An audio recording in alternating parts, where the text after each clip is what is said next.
ला इलाहा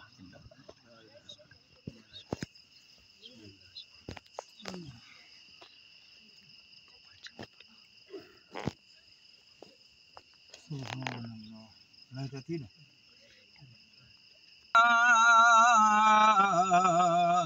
या रसूल अल्लाह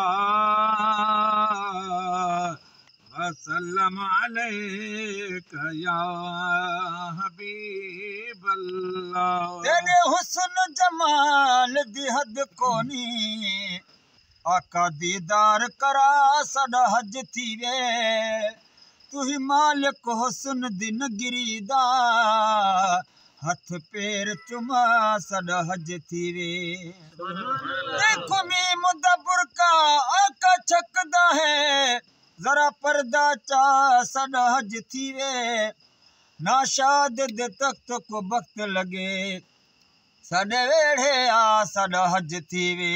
सल्लल्लाहु अलैका या रसूल अल्लाह वसल्लम अलैका या हबीब अल्लाह। ए दिल है तेरा फोन वागू, सिम इश्क मुहम्मद पाई रखया कर। दुरूद मुहम्मद बैल सहे, एदा इजी लोड कराई रखा कर। ए बैटरी सजना नाम को सही, तू नमाज दा चर्जर ले रखया कर।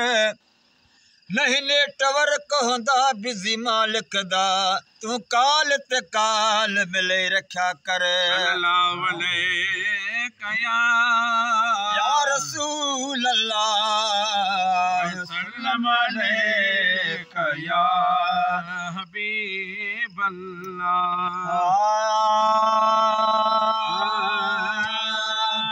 खल क्यों आखल क्यों खल क्यों आखल क्यों खल क्यों खुदा संसार है सरदार वास्ते।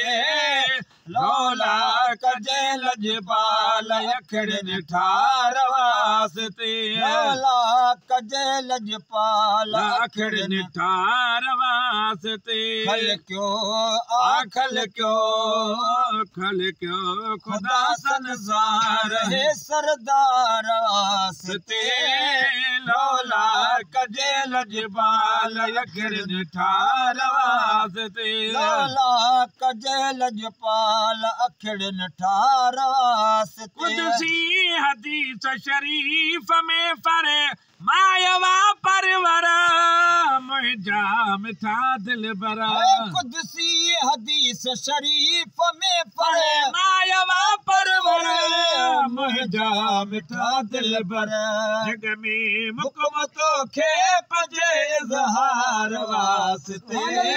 लौला कजे लजपाल अखड़न ठार वास्ते। जग में मुकम तो खे पजे इज़हार वास्ते।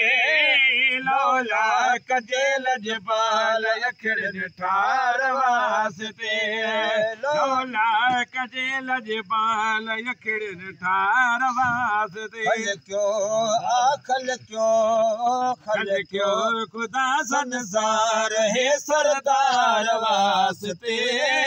लौला कजे लजपाल अखड़न ठार वास्ते। सिकंदा वया सारा नबी उम्र तीथियण जेले सोहिणी सजण जेले। मालिक साईं अज फर्श ते सेज विछाई बैठे। दयाव पार पुजे सा ए हक दे होके लई बैठे।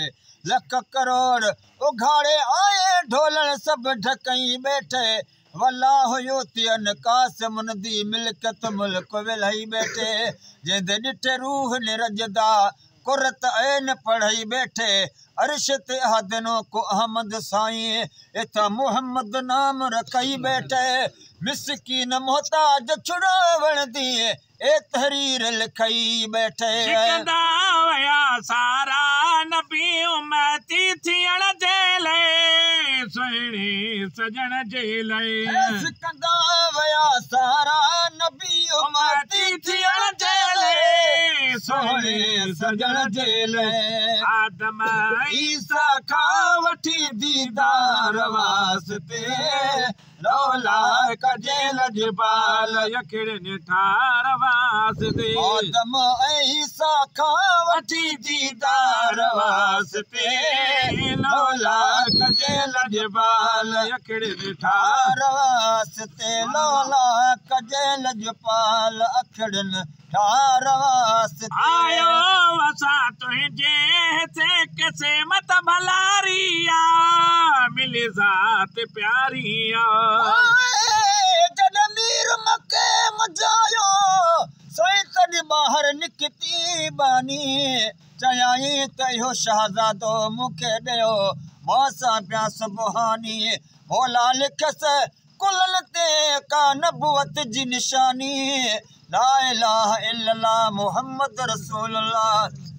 मुहम्मद जो मटन कोसानी अदा बचल अल्लाह के सानी तॾहिं बूरल भाङे आयो आयो असां तुंहिंजे हिते किसे मत भलारिया मिली ज़ात प्यारिया आयो असां तुंहिंजे हिसे क़िस्मत भलारिया मिली ज़ात प्यारिया इन खां मथे ॿी शइ लया हुबदार वास्ते लौला कजे लजपाल यखिड़नि ठार वास्ते हिन खां मथे ॿी शइ नया हुबदार वास्ते लौला कजे लजपाल यखिड़नि ठार वास्ते लौला कजे लजपाल अखड़नि ठार वास्ते अफ़ज़ल खय अफ़ज़ल ईद हीरा बियावल जिया मुंहिंजी पुनल जिया अफ़ज़ल ईद हीरा बियावल जिया मुंहिंजे